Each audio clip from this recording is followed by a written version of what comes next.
Hello my dear friends, कैसे हैं आप लोग। उम्मीद करती हूँ आप सब अच्छे होंगे। The stubborn subconscious from the book think like a monk written by Jay Shetty. Chapter the mind. Chapter 7 the mind.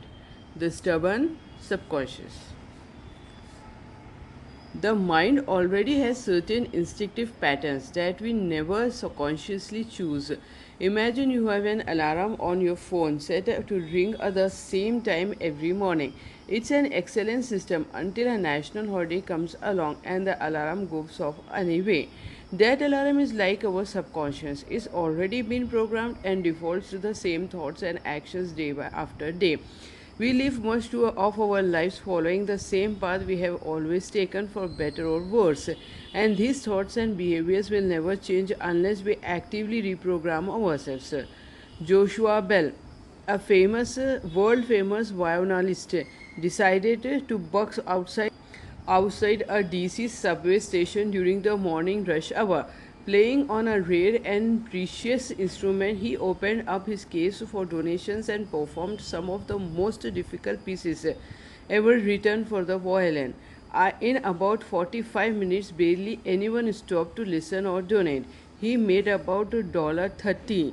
Three days before the subway performance, he had played the same violin at Boston Symphony Hall, where the decent seats went for $100. There are many reasons people might not stop to hear a brilliant musician playing, but one of them is certainly that they were on a autopilot powering through the rush hour crowds. How much do we miss when we are in default mode? Insanity is doing the same thing again and again, expecting different results. This quote is often attributed to Einstein, although there is no proof that he ever said it. How many of us do the same thing year after year, hoping our lives will transform? Thoughts repeat in our minds, reinforcing what we believe about ourselves. Our conscience isn't awake to make edits. The narration playing in our mind is stuck in its beliefs about relationship, money, how you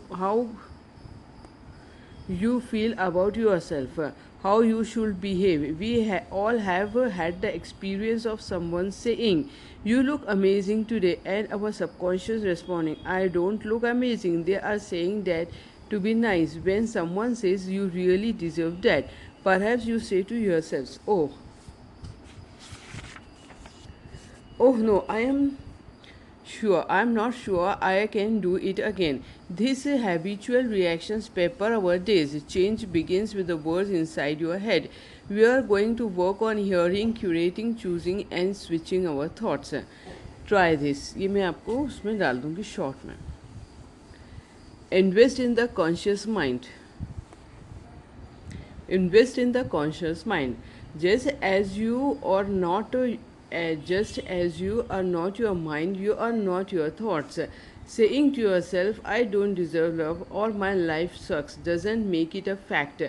But these self defeating thoughts are hard to rewire. All of us have a history of pain, heartbreak, and challenges, whatever they may be.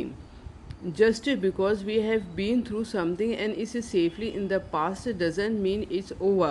On the contrary, it will persist in some form, often in self defeating thoughts, until it teaches us what we need to change. If you haven't healed your relationship with your parents, you will keep picking patterns who mirror the unresolved issues. If you don't deliberately rewire your mindset, you are destined to repeat and recreate the pain you have already endured. It may sound silly, but the best way to override the voices in your head is to talking to them. Literally, start talking to yourself every day. Feel free to address yourself with your pain and to do it out loud wherever you are comfortable doing so. So, maybe not on a first date or a job interview. Sound is powerful, and hearing your own name grabs your attention. If your mind says you can't do this, respond by saying to yourself, "You can do it. You have the ability, you have the time." Talking yourself through a project or task enhances forces and concentration. Focus and concentration. Those who did it function more efficiently. In a series of studies, researchers showed volunteers groups of pictures, then asked them to locate specific items from among these pictured. Half of the subjects were told to repeat the names of the items to themselves out loud as they searched, and the other half were told to stay silent. Those who repeated the items were significantly faster than the silent searchers. The researchers concluded that talking to yourself not only boosts your memory, it also helps you focus. Psychologist Linda Separdin adds that talking to yourself helps you clarify your thoughts, tend to what's important, and form of any decisions you are contemplating. Let's consider some ways you can find a new perspective or to shift your mind in a productive way. Reframe. If you like most other humans, your intellect excels at telling your mind where it goes wrong, but rarely bothers to tell your mind where it goes right. What kind of parenting is that? Nothing's going to get better. Nobody understands me. I'm not good enough. I'm not attractive enough. I'm not smart enough. We look for the worst in ourselves and tell ourselves that it will never change. This is the least encouraging approach we could pick. There are three roots of happiness. All of them centered on knowledge, learning, progressing, and achieving. Whenever we are growing, we feel happy and free from material yearnings. If you are unsatisfied or criticizing yourself or feeling hopeless, don't let that stall you out. Identify the way you are making progress, and you will begin to see, feel, and appreciate the value of what you are doing. Refrain your self criticism in terms of knowledge. When you have here yourself say, I am bored, I am slow, I can't do this, respond to yourself, you are working on it, you are improving. This is the reminder to yourself that you are making progress. Build a relationship with that pessimistic child's voice. Your adult voice will get stronger as you read, research, apply, and test.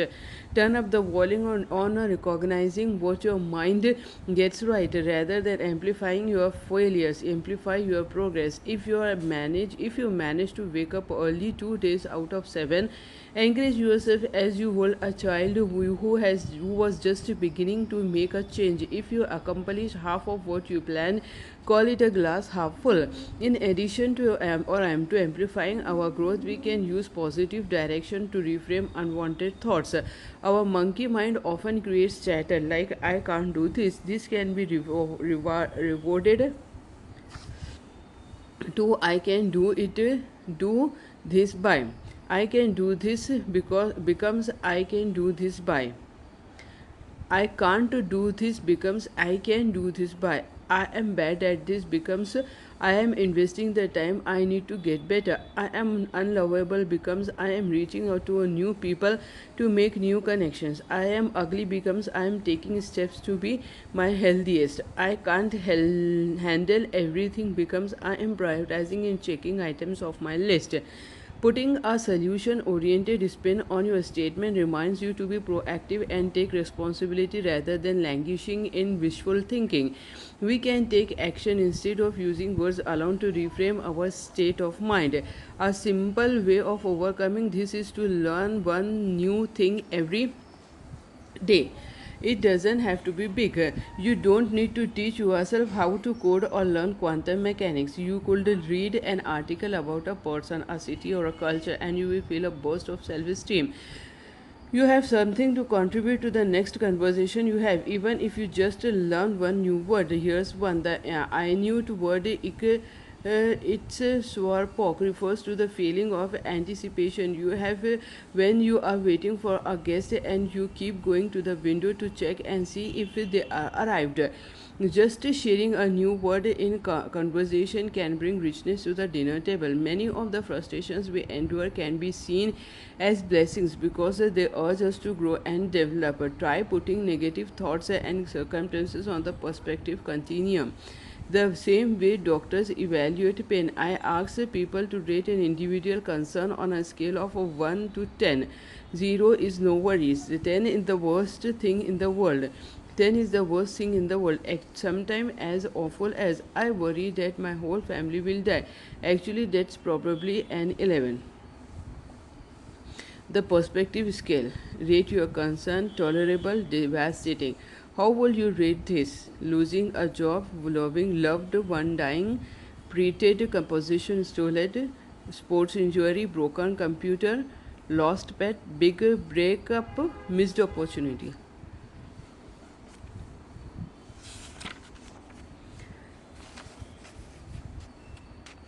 Problems of all sorts can feel like they deserve a 10 rating, especially in the middle of the night. Not getting promoted feels like a 10, losing a treasured watch another 10. But if you ever experience the pain of losing someone you love, and we all have or will, the scale shifts, your whole perspective shifts. Suddenly losing your job is not great but tolerable. The watch is gone, but it was just an object. Your body may be imperfect, but it's given you some great experiences. Use the awareness of what deep pain really is to be keep smaller disruptions in perspective. And when you must face a truly devastating 10, own it, take the time to heal.